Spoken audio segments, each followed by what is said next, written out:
கிறிஸ்துவுக்குள் அன்பானவர்களே, உங்களை இயேசுவின் நாமத்தினால் நான் வாழ்த்துகிறேன். இந்த 2025ஆம் ஆண்டின் ஆரம்பத்தில் இருக்கிற நாம் நம்மை பார்த்து கர்த்தர் சொல்லுகிறார், இந்த ஆண்டு நமக்கு பெருக்கத்தின் ஆண்டு. ஹல்லேலூயா! என்ன பெருக போகுது? பிரியமானவர்களே, ஆதி ஆகமத்தில் நம்ம பார்த்தோம்னா தேவன் முதல்ல என்ன பண்ணுறாரு? பறவைகளை உண்டாக்குகிறார், மச்சங்களை உண்டாக்குகிறார். உண்டாக்கிட்டு என்ன சொல்கிறாரு? நீங்கள் சமுத்திரத்தை பல்கி பெருகி நிரப்ப கடவீர்கள்னு சொல்கிறார். மச்சங்களை பார்த்து பறவைகளை சொல்கிறார், நீங்கள் பூமியில் பல்கி பெருகி நிரப்புவீர்கள் அப்படின்னு சொல்கிறார்.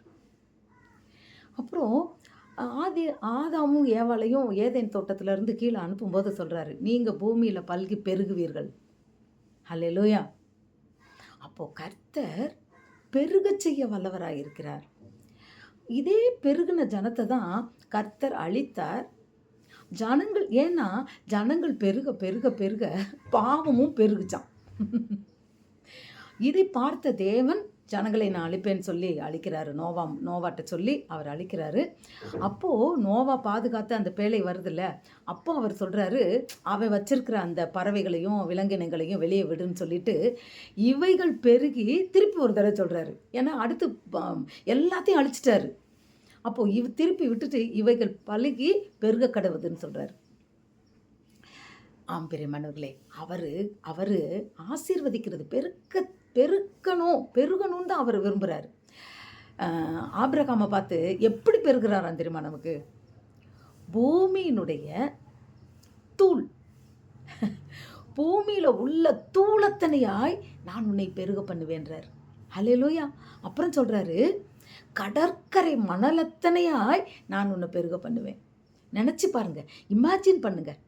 கர்த்தர் நம்மளை ஆசீர்வதித்தா இப்படித்தான் இருக்கும். கர்த்தர் நம்மளை பெருக பண்ணுனா இப்படித்தான் இருக்கும்.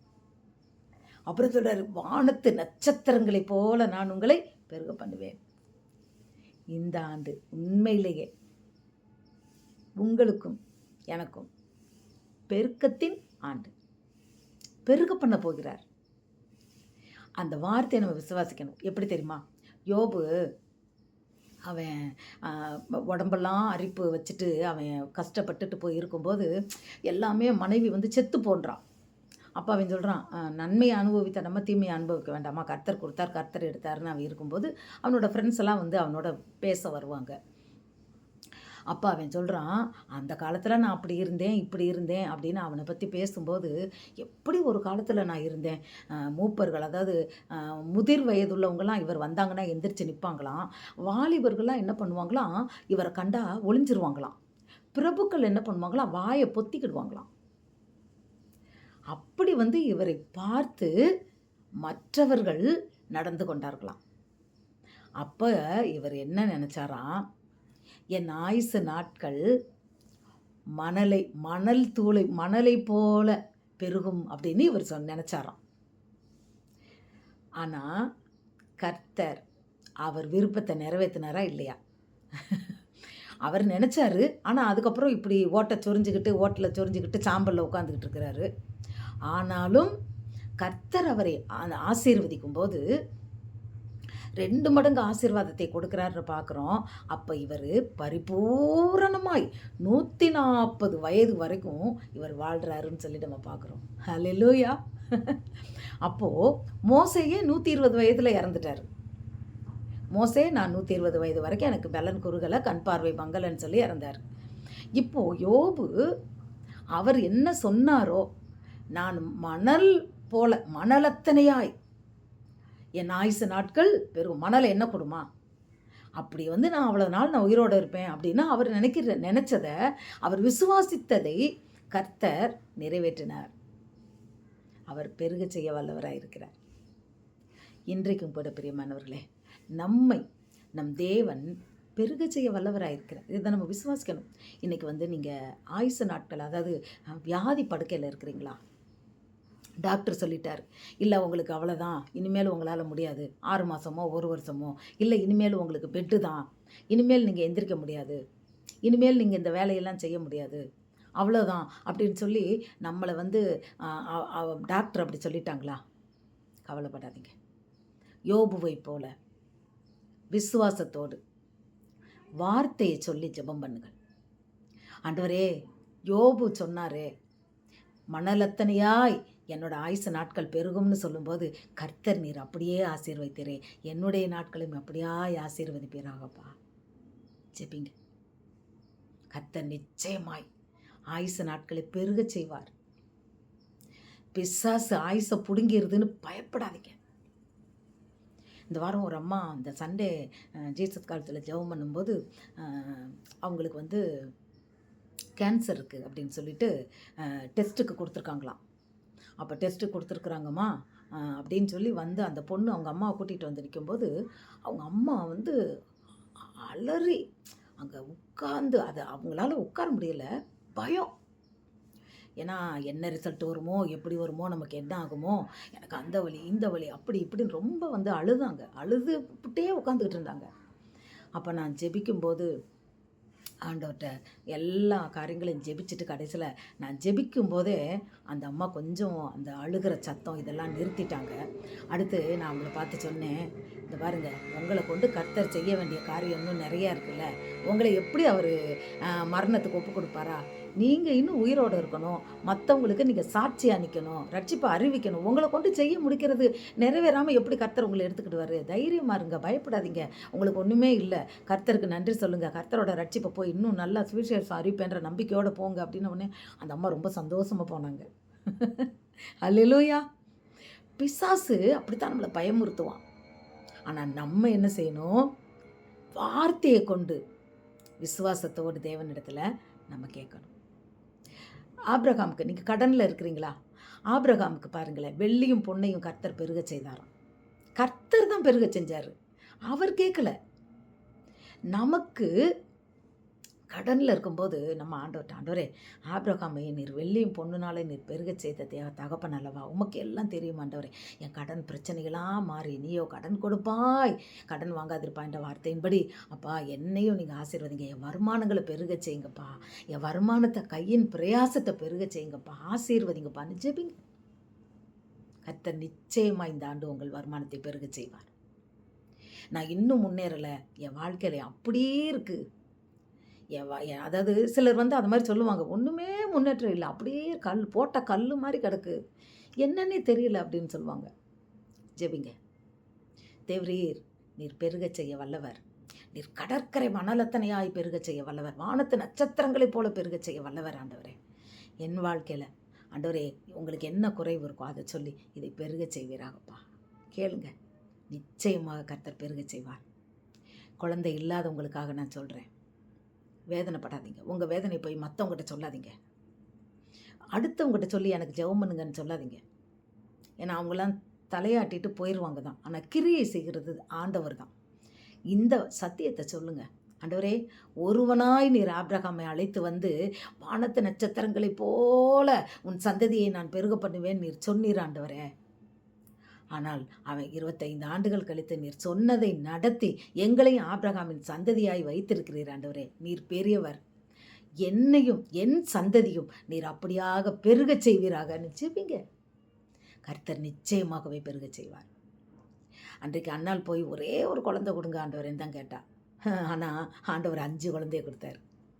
அவள் போய் சர்ச்சில் போய் அழுதா. நம்ம மனுஷங்க மனதில் அழக்கூடாது. சில காரியங்கள் வந்து என்ன சொல்கிறது, டாக்டரை நம்பக்கூடாது. ஏன்னா பரம வைத்தியர் இவர் தான். கற்பத்தின் கனி கர்த்தரால் வருகின்ற சுதந்திரம்னு பைபிளில் போட்டிருக்கு.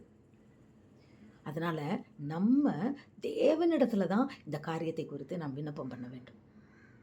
நிச்சயமாக பெருக செய்ய போகிறமானவராக இருக்கிறார். வருமானமே வரமாட்டேங்குது, எந்த வியாபாரமும் பெருக மாட்டேங்குது. ஆண்டவரே ஏன் எனக்கு இந்த நிலைமை? என்னால் வந்து பிள்ளைங்களுக்கு ஃபீஸ் கட்ட முடியலை, என்னால் வந்து வீட்டு வாடகை கொடுக்க முடியலை, மாதம் போராட்டமாக இருக்குது அப்படின்னு சொல்கிறீங்களா? இந்த 2025 ஆண்டில் இந்த போராட்டத்துக்கு ஒரு முடிவு வருகிறது. ஆமேன்னு சொல்லுங்கள். ஆமேன். அல்லேலூயா. கர்த்தருடைய வேதத்தை நேசிங்க, அதை இரவும் பகலும் தியானிங்க. அதுதான் நமக்கு ஆசீர்வாதம். மீதியெல்லாம் அவர் பார்த்துப்பார். அப்போ ஆண்டவர்கிட்ட சொல்லணும், ஆண்டவரே நீர் சொல்லி இருக்கிறீரேப்பா, நான் பெருகச் செய்ய நீர் பெருகச் செய்ய போதுமானவர் ஆண்டவரே. உம்மால எல்லாம் ஆகும். அன்றைக்கு எகிப்து ஜனங்களை ஒடுக்க ஒடுக்க ஒடுக்க அவர்கள் பலுகி பெருகினார்கள். மருத்துவ வச்சு கூப்பிட்டு சொல்கிறாங்க, ஏய் பிள்ளைகளை பரவிடாதபடி முதலே கொன்று போட்டுரு அப்படின்னு சொல்கிறாரு ராஜா. ஆனால் எவ்வளவு பிள்ளைங்களை சாகடிக்கணும்னு நினைக்கிறாங்களோ, இஸ்ரவேல் ஜனங்கள் அழிக்க நினைக்கிறாங்களோ, அவ்வளவாக ஜனங்கள் பலுகி பெருகினார்கள் கர்த்தருடைய கிருபையினால். அதனால் ஆண்டவர்கிட்ட சொல்லுங்கள், கேளுங்க, ஆண்டவரே உம்முடைய கிருபையினால் எனக்கு வருமானம் பெருகட்டும்ப்பா. நீர் பெருக செய்கிற கர்த்தர். நீர் எப்படி அவருடைய பெருக்கம் வந்ததுன்னா அதை அளக்க முடியாது. அவர் வானத்தை துலாக்கோல்னால நிற்கிற தேவன். அவர் வல்லமை தெரியுமா? வானத்தை துலாக்கோல். எனக்கு முதல்ல துலாக்கோல்னா என்னன்னு தெரியலப்பா. தராசுன்னு படிச்சிருக்கோம், துலாக்கோல்னா என்ன அப்படின்னு போய் பார்த்தா என்னவா தெரியுமா? அந்த காலத்துலலாம் ஒன்று மட்டும் இருக்கும், 2 தட்டு இருக்காது, ஒரு தட்டு மட்டும் இருக்கும். அதனுடைய அந்த அளவு அந்த கட்டை மேலே இருக்கும். அப்போது எவ்வளோ வெயிட் இருக்குன்றத அந்த ஒரு துலாக்கோல்ல அதில் வெயிட் காட்டும். அப்போது கஷ்டம் அதை பார்க்குறது. அப்போது தேவன் அவர் வல்லமை பாருங்க, வானத்தையே துலாக்கோலால் நிறுத்துவார். அப்போ அவ்வளோ வல்லமை தேவன் நம்மளை பெருக செய்ய முடியாதா? நமக்கு விசுவாசம் வேணும். நீங்கள் முதல்ல இந்த ஆண்டு நம்ம விசுவாசத்தை பெருக செய்வோம். ஹல்லேலூயா. நம்ம விசுவாசத்தை நாம் பெருக செய்வோம். தேவனுடைய ஆசீர்வாதங்கள் நம் வாழ்க்கையில் பெருகி வரும். நடக்காது, போகாது, நம்மால் முடியாது, வேண்டாம், முடியும், என்னால் முடியும், என் தேவனால் முடியும். ஒரு பாட்டு கூட உள்ள, என் தேவனால் கூடும் கூடும்னு ஒரு பாட்டு இருக்குல்ல, நிச்சயம் நடக்கும் நிச்சயம் நடக்கும் சுற்றியுள்ள கண்கள் அதை காணும். நல்ல பாட்டு இது. நான் பெருகுவேன், என் தேவனால் நான் பெருகுவேன், என் தேவனால் நான் வளருவேன். என் தேவனால் நிச்சயம் நடக்கும் நிச்சயம் நடக்கும் சுற்றியுள்ள கண்கள் அதை காணும். இந்த பாட்டை நீங்கள் பாடி பாடி பாருங்க, நிச்சயமாக கர்த்தர் உங்களை பெருக செய்வார். ஏன்னா விசுவாசத்தோடு நம்ம பாடும்போது அவர் அதை அப்படியே நிறைவேற்றுகிறார். அதுக்கு தான் ஆவியோடும் நான் பாடுவேன், உண்மையோடும் நான் பாடுவேன். சும்மா ஏதோ பாட்டை வாயில் முணுமுணுக்கிறது இல்லை பிரியமானவர்களே. பாடுவது என்பது, துதிப்பது என்பது நம் தேவனுக்கு நாம் கொடுக்கின்ற ஒரு காணிக்கை. அதை பயத்தோடும் பக்தியோடும் உண்மையோடும் நாம் கொடுக்க வேண்டும். ஆவியோடும் உண்மையோடும் நாம் தொழுது கொள்ள வேண்டும். ஆவின்றது ஹோலி ஸ்பிரிட், பரிசுத்த ஆவி. சும்மா இல்லை, பரிசுத்த ஆவி இல்லாமல் துதிக்க முடியாது. பிசாசு வாயை கட்டி வச்சிருக்கான். அதான் சொல்கிறாங்களே, மரித்தவரும் மௌனத்தில் இருக்கிறவரும் கர்த்தரை துதியார்கள் என்று. உங்களால் துதிக்க டெய்லி ஒரு டைம் உங்களால் துதிக்க முடியலையா? சர்ச்சில் போனவொடனே எல்லாரும் துதிக்கிறாங்க, நீங்கள் வாயை மூடிக்கிட்டு நிற்கிறீங்களா? இல்லை பேருக்கு சும்மா இப்படி இப்படி வாயை அசைக்கிறீங்களா? அது மரித்து போனவர்களுடைய காரியம்.